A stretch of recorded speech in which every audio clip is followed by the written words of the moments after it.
2028 లోపల పీఓకే అనేది ఇండియాలోకి వచ్చే అవకాశాలు చాలా ఎక్కువగా ఉన్నాయి. జై శ్రీరామ్. 2022 నుంచి 2025 అక్టోబర్ వరకు మొత్తం 19 ప్రెడిక్షన్స్ అనేవి నేను చెప్పినట్టు జరిగినాయి. అవన్నీ కింద డిస్క్రిప్షన్ లో ఇవ్వడం జరుగుతోంది. వృశ్చిక రాశికి అధిపతి కుజుడు. వృశ్చిక రాశిలో అనురాధ 4 పాదాలు, జ్యేష్ఠ 4 పాదాలు, విశాఖ 4వ పాదం ఉంటది. ఈ నక్షత్రం వాళ్ళందరికీ నేను చెప్పే మాస ఫలితాలు వర్తిస్తాయి. ఈ మాసంలో వృశ్చిక రాశి వారికి కుటుంబ స్థానంలో 4 గ్రహాలు ఉన్నాయి. శని గారి దృష్టి ఈ 4 గ్రహాల మీద పడబోతున్నాయి. 17వ తారీఖు నుంచి ఎప్పుడైతే శుక్రుడు ఆయన 3వ స్థానానికి వెళ్తారో అప్పటి నుంచి కుటుంబ పరంగా చాలా చాలా మంచి ఫలితాలు ఉంటాయి. ధనపరంగా మాత్రం మీకు ఎటువంటి ప్రాబ్లమ్స్ ఉండవు. ఈ మాసం అనేది చాలా బాగుంటది. విద్యార్థులకి కొంచెం కాన్ఫిడెన్స్ పవర్ తగ్గడం లాంటివి, మార్క్స్ సరిగ్గా రాకపోవడం లాంటివి ఇలా జరిగే అవకాశం ఉన్నది. కొంచెం జాగ్రత్త తీసుకోండి. లవర్స్ కి మాత్రం బ్యాడ్ టైం నడుస్తుంది. 5వ స్థానంలో శని గారు ఉన్నప్పుడు కొంచెం లవర్స్ కి ప్రాబ్లమ్స్ అనేవి ఎక్కువగా ఉంటాయి. 17వ తారీఖు వరకు చాలా ఎక్కువగా ఉంటాయి. ఎందుకంటే కుజుల దృష్టి శని మీద పడుతోంది కాబట్టి, శని కుజ బద్ధ శత్రువులు కాబట్టి 17వ తారీఖు వరకు చాలా ప్రాబ్లమ్స్ ఉంటాయి.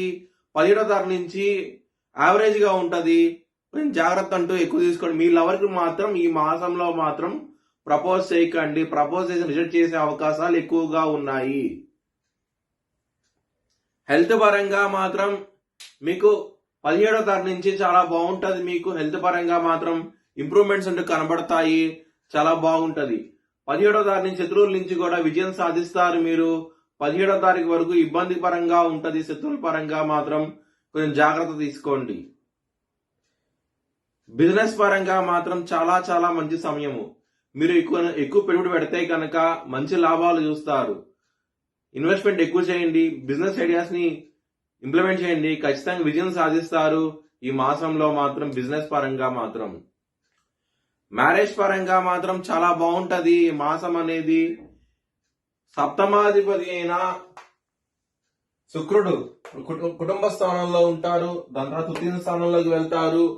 ఈ విధంగా పరిస్థితి ఉన్నది కాబట్టి మ్యారేజ్ పరంగా ఇంప్రూవ్మెంట్స్ ఉంటూ కనబడతాయి. చాలా చాలా సంతోషంగా అవుతే ఉంటారు ఈ మాసం అనేది. వృత్తిపరంగా మీకు చాలా చాలా బాగుంటది. ఇక్కడ దశమాధిపతి అయిన సూర్యుడు 2వ స్థానంలో ఉంటారు. దాని తర్వాత 14 జనవరి నుంచి మకర రాశిలోకి వెళ్తారు. ఈ విధమైన గ్రహస్థితి ఉన్నది కాబట్టి వృత్తిపరంగా మాత్రం మీకు ఎటువంటి ప్రాబ్లమ్స్ ఉండవు. ప్రమోషన్స్, హైక్స్ లాంటివి కూడా మీకు ఎక్కువే వస్తాయి.